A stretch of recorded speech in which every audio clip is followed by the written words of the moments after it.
ከሁለት ወር ከ20 ቀን በፊትና ከሁለት ወር ከ20 ቀን በኋላ ልዩነቱን ተመልከቱ። ከዚህ ቀደም እንግዲህ ብዙ ማስተማሪያዎችን ሰጣችሁ የነበረ ወይም ደግሞ ያሳየዋችሁ እንደዚህ ብታረጉ ብዬ ማስተምርበት አይነት ከብቶች ተሽጠዋል። ዛሬ ለመስቀል ገበያ እንግዲህ ገበያ ላይ አቅርበናቸዋል። በሬዎቹ ሙሉ በሙሉ ተሽጠዋል። 3 ነበሩኝ፣ 3ቱንም ሸጫቸዋለሁ። 3ቱም ለሙከራ ይገቡ ነበሩ። ውጤታቸውን ደግሞ እንደምትመለከቱት ነው። በፊት ያለ አቋማቸውና አሁን ያለ አቋማቸውን ራሳችሁ እንግዲህ በፎቶ ተገመግማላችሁ። ይሄ በሬ አሁን ያያችሁት ይሄ የነበረ ነው። እንደውም ትንሽ ይሄ ቆየት ያለ ፎቶ ነው፣ ከበላ በኋላ ነው። በጣም የወረደ አቋም የነበረው ነው። ያው አንዳንድ መስፈርቶችን አይተን ከሌሎቹ ሻል ባለ መንገድ ገዝተነዋል ብለን የምናምንበት አይነት በሬ ነው። ጥሩ በሚባል ደረጃ ተለውጧል። ሁለተኛው ይሄኛው ነው። እንደምትመለከቱት እንግዲህ በፊት የነበረው አቋሙና አሁን ያለው ሲሸጥ የነበረው አቋም ይሄንን ይመስል ነበረ። በጣም ጥሩ ስራ ሰርቼበታለሁ ብዬ ማስበው፣ ነገር ግን ደግሞ ብዙ መማርም አለብኝ ብዬ ያሰብኩት አይነት በሬ ነው። ይሄ ሁለተኛው ነው። ሶስተኛም ከዚህ ቀደም እንግዲህ በጣም ጸባይ የለሽ የሚባል አይነት ደግሞ አንድ በሬ አለ። እሱን ማስቃኛችኋለሁኝ። ይሄንን ዛሬ ምናልባት ከኔ ብዙ እንደምትማሩ ከኔ ብዙ ማካፍላችሁ ነገር እንዳለ እርስ በርስ እንደምንማማርና ስራውን በአግባቡ ወይም ደግሞ ጥሩ ውጤት በሚያስገኝ መልኩ እንደምንሰራው ቃልም ለመግባት ጭምር ነው። ያው የኔንም አያለውኝ ሰዎች የሚሰሩበትን መንገድ አያለውኝ። ቢቻለኝ ከሰዎች በተሻለ መንገድ ውጤታማ የሚያደርገኝ ነገር አይቼ ለመስራት እየሞከርኩን ያለሁት፣ ሳይንስን ለመከተል እየሞከርኩን ያለሁት። ከግማሽ በላይ የሚሆነው ተሳክቶልኛል። አንዳንድ ግን በቀጣይ ዙር ደግሞ ሳስገባ ሌላ ከብቶችን የጻፍኳቸውን ስህተቶች ጽፌ አስቀምጫለሁ። በነገራችን ላይ ስህተቶቼን ምናልባት በቀጣይ ቪዲዮዎች በደንብ ማጋራችሁ ነው የሚሆነው። ሶስተኛው በሬያችን ደግሞ ይሄንን ይመስላል። ከሌሎቹ የተሻለ አቋም ይዞ የተገዛው አይነት በሬ ይሄኛው ነው። ምንድነው ለማነጻጸር የፈለኩት የነበረው የተሻለ አቋም በሬ መግዛት ይሻላል ወይስ በጣም የተጎዳ በሬን የሚለው። ያ ማለት አራተኛ እና ሶስተኛ ደረጃዎችን የገዛ ነው። እንደምትመለከቷቸው በቃ ሙሉ በሙሉ አጥንታቸው እስኪሸፈን ድረስ ባለው ተሞልተውልኛል ማለት ይቻላል። በጣም ጥሩ የሚባል ስራ ነው።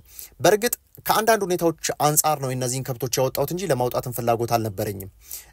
የተወሰነ ደግሞ ቢይዛቸውስ ምን ይሆናሉ የሚለውን ለማረጋገጥ ፈልጌ ነበረ። ነገር ግን ደግሞ እነዚህ ከብቶች ወጥተው ሌሎች ቢገቡ ለምን በዓልን ጠብቀን ስራ ስለምንሰራ ትንሽ ከዛ ጋር ተያይዞ ሊያስቸግር ይችላል ከሚል አንፃር ነበረ ስራው ማየት የፈለኩትና ይሄን በሬ እንደምትመለከቱት ጥሩ ለውጥ ያመጣልን ነው። አጭር በሬ ከመሆኑ ጋር ተያይዞ ስፋቱ በጣም አነስተኛ ነው። እድሜ ጋር ተያይዞ መስተካከል ያሉባቸው ናቸው። በርግጥ እንደዚህ አድርጉ የሚል ራሱን የቻለ ቪዲዮ ማድለብ ስራ ላይ መሰማራት ለምትፈልጉ ተመችቶናል ብላችሁ ሐሳብ አስተያየቶቻችሁን ኮሜንት አድርጉልኝ። እኔም ደግሞ በተከታታይ ይዤላችሁ መጣለሁ። ያው ገና ዛሬ ሐሙስ ስለሆነ ይሄን ቪዲዮ ስለቅላችሁ እንደሸጥኩኝ ነው ማታ እየሰራውላችሁ ያለሁትና ገበያ ውስጥ ያሉት የከብት ጥሪዎች እየተሸጡ ያሉበት ትርፍ እኔስ ምን ያክል ኮስት አድርጎኝ ምን ያክል አስተራፍኩኝ የሚለውን ነግራችኋለሁኝ። የኔ ተመጣጣኝ የሚባል ትርፍ ነው። በነገራችን ላይ ለምን በጣም ብዙ ነገሮችን ሞክሬባቸዋለሁ። እነዚህ ከብቶች እንደው በህይወት ቆይተው እንኳን ከእጅ መውጣታቸው በጣም ጥሩ የሚባል ነው እንደኔ። ለምን ለስራው አዲስ ነኝ። ለስራው አዲስ እንደመሆኔ መጠን የተለያዩ ነገሮችን ነበር የሞከርኩባቸው፣ ግን ሰዎች ሞክረዋቸው የማያውቁትን ነገር ነው የሞከርኩት። አብዛኛዎቹ ማለት የተለመዱ ጉዳዮች አይደሉም። ከአመጋገብ ጋር ተያይዞ ወጣ ያለ አመጋገብ ነበር ስጠቀም የነበረው ማለት ነው። ስለዚህ ምንድነው ይሄ ከውጤታማነት ጋር ተያይዞ እንዲሁም ደግሞ ኮስትን ከመቀነስ ጋር ተያይዞ የተለያዩ አይነት መንገዶችን ቴክኒኮችን ተጠቅሜ ነበረ። ውጤት ያስገኙልኝም አሉ፣ ውጤት ሳያስገኙልኝም አሉ። እንደጠበቅኩት ደግሞ ከፍተኛ ውጤት የጠበቅኩባቸው ዝቅተኛ ውጤት ያመጡ አሉ። እንዲሁም ደግሞ ዝቅተኛ ውጤት ጠብቄ ደግሞ ከፍተኛ ውጤት ያስመጡልኝ ጉዳዮች አሉ። እነዚህ ከብቶች እንደዚህ ተቀይረው ስታያቸው ከቅርብ ጊዜ ወዲህ ነው። ያ ማለት እንደዚህ መለወጥ ከጀመሩ እንኳን ምናልባት 25 ቀን እንኳን አይሆናቸውም። አንድ ወር ብለን እንኳን ብንይዘው በጣም አጭር ጊዜ ነው።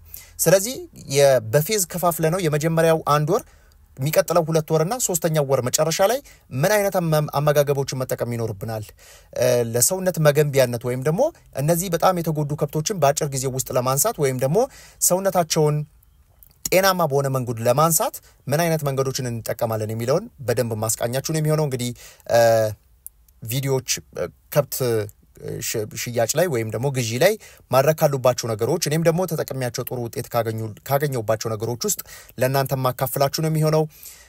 ካስገባውበት ጊዜ ጀምሮ የሰራሁትን ስህተትና የተጠቀምኩባቸውን ጉዳዮች ለእናንተ አርቢዎች ማካፍላችሁ ነው የሚሆነው።